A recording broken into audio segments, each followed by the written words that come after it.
Oh, hello, it's Chrissy Taylor here, or Chrissy B, as I'm known in most circles now. Coffee with Chrissy. Number one, cheers. Happy Tuesday afternoon. I have decided that I'm going to do, whether it's weekly, daily, I don't know, every now and again, when I feel like it, I'm going to do a recording, Coffee with Chrissy. I might invite people along sometimes. I might do Facebook Live sometimes. I might not. Anyway, today I want to share something with you, something that I wrote that's gone into a local community publication, which I'm very proud of, Panui. It's a really great little local magazine that gives you important numbers, what's on in Northern Coromandel. There's a few people who have put ads in here for the various things that they're doing. If you're looking for a midwife, you contact Cheryl. Music tuition with Steph. There's all sorts of things in here. Community notices, updates from the Colville Clinic.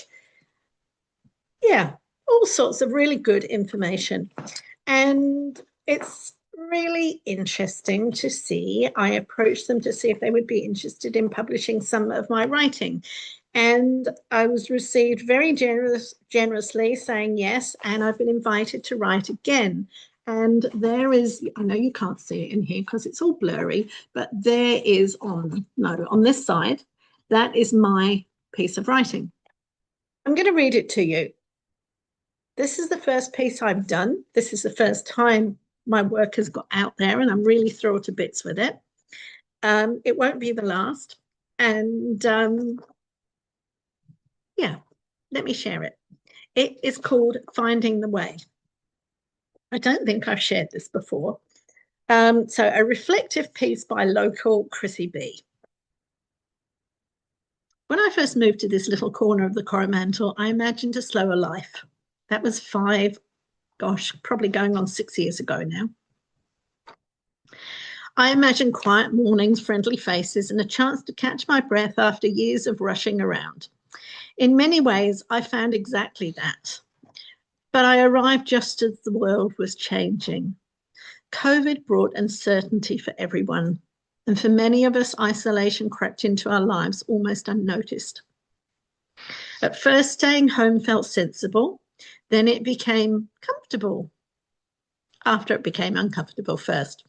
But it did become comfortable. Eventually, for me, it became a habit. Without really meaning to, I became something of a hermit.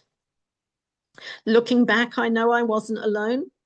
I think many of us retreated a little during those years. We stopped calling people, we cancelled plans, we got used to our own company and forgot that community doesn't just happen by itself. It needs tending, much like a garden. Life carried on. There were losses along the way, challenges I hadn't expected, and moments where the world felt a little heavier than I knew how to carry. But something else happened too. Over time, I went through all sorts of things. This part isn't written. I'm just sharing this to give you a little bit of background story. But towards the back end of last year was probably the most social and connected that I had felt in a very long time. So I started to notice the small things. A conversation down at the local market, a friendly face waving across the road, a coffee, all three, shared with friends, a homemade cake shared, a beautiful sky at the end of the day that seemed to insist that despite everything, there was still beauty to be found. Those little moments became stepping stones. They reminded me that healing isn't usually one grand event. It's often a collection of ordinary moments that quietly bring us back to ourselves. I still love my own company. Probably too much. I still enjoy the peace and quiet that drew me here in the first place, but I've learned that there's a difference between solitude and isolation. One nourishes us, the other slowly disconnects us. Perhaps that's one of the gifts of living in a community like ours.